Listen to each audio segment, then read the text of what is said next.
जय श्री राम।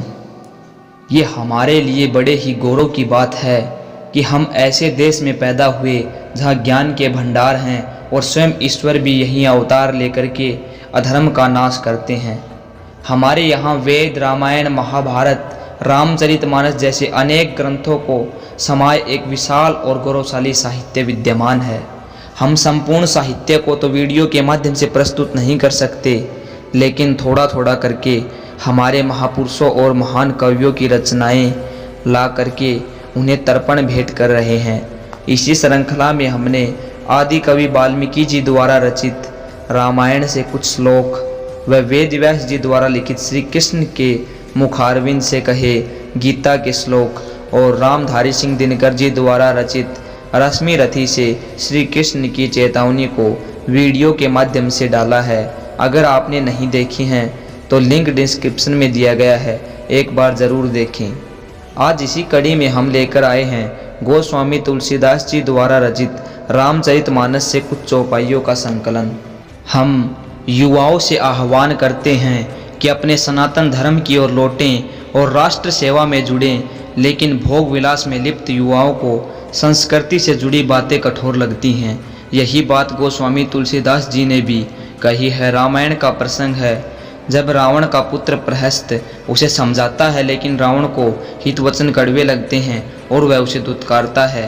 तो तुलसीदास जी ने चौपाई के माध्यम से इस बात को कैसे कहा है, सुनिएगा। वचन परम हित सुनत कठोरे, कह ही सुन ही ते नर प्रभु थोरे। प्रथम बसीट पठाइए नीति, सीत ही देये करिए पुनि प्रीति। अर्थात जो हित वचन होते हैं वो सुनने में बड़े कठोर लगते हैं और ऐसे बहुत कम ही व्यक्ति होते हैं जो आपको हित वचन कहते हैं। इसीलिए आप पहले अपने दूत को भेजिए और फिर सीता माता को श्री राम को वापस लौटा करके फिर से संधि कर लीजिए। ऐसा रावण का पुत्र प्रहस्त उसे राय देता है। हमें मित्रता और शत्रुता अपने समान व्यक्तियों से करनी चाहिए। इसी बात को रामचरितमानस में गोस्वामी जी कहते हैं, प्रीति विरोध समान सन, करिए नीति असी आही। जोग मृगपति बध, मेंढ कही भलो कही को ताही। आगे गोस्वामी तुलसीदास जी बताते हैं कि कौन से वे लोग हैं जो जीते जी 100 के समान होते हैं। इन चौपाइयों के माध्यम से सुनिएगा। जो अस करहूँ तदपि न बढ़ाई, मुए बधे कछु नहीं मनुसाई। कोल काम बस कृपण विमूढ़ा, अति दरिद्र अजसी अति बूढ़ा। सदा रोग बस संतत क्रोधी, राम विमुख श्रुति संत विरोधी। तनु पोषक निंदक अख खानी, जीवत 100 सम 14 प्राणी। अर्थात वाम मार्गीय श्राबी, कामी, कर्पण, महामूर्ख, अत्यंत दरिद्री, कलंकी, अत्यंत बूढ़ा, सदा रोगी, निरंतर क्रोधी, राम विमुख, वेद तथा सज्जनों का विरोधी, अपना ही शरीर पोषण करने वाला, दूसरों की निंदा करने वाला और पापों की खान, ये 14 प्राणी जीते जी मुर्दे के समान हैं।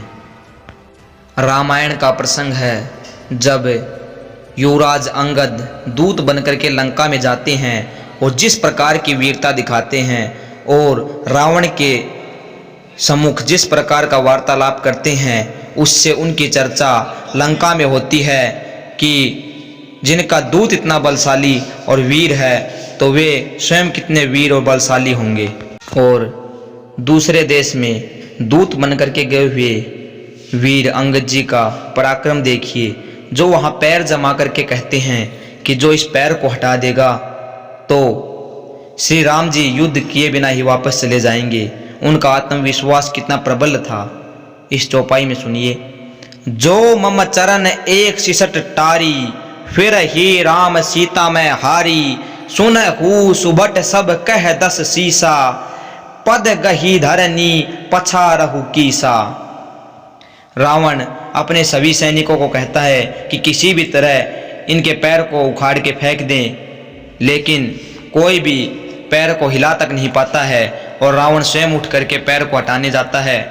तब युवराज अंगद कहते हैं, कपि बल देखी सकल ही हारे, उठा आप जो राज प्रचारे, गहत चरण कह बाली कुमारा, मम पद गहेन तोर उबारा।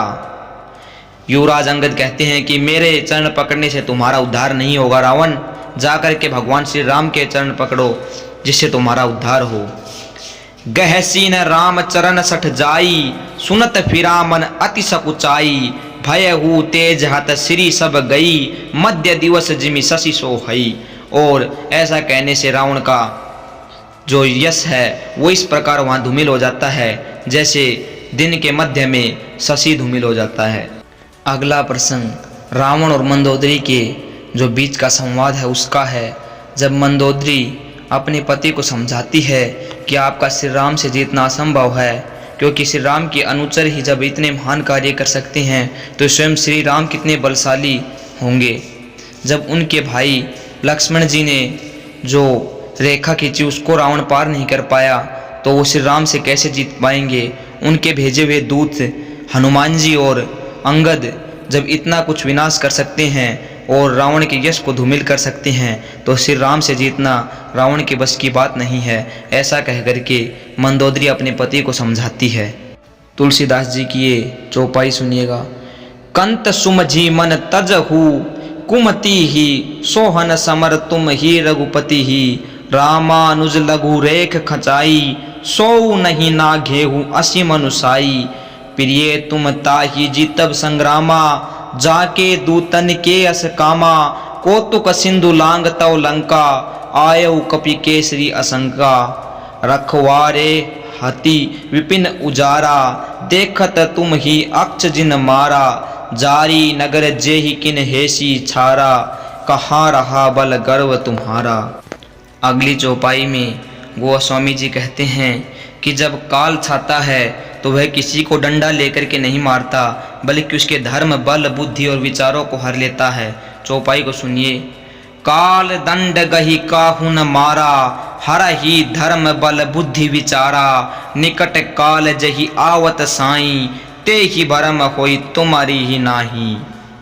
हम भी जो आज युवा हैं जिनके मस्तिष्क पर काल छाया हुआ है और वो अपने धर्म से विमुख हो गए हैं, बल से क्षीण हो गए हैं और बुद्धि और विचार उनके अपने वश में नहीं हैं, उनको हम यही आह्वान करते हैं कि वो पुनः अपनी सनातन संस्कृति की ओर लौटें।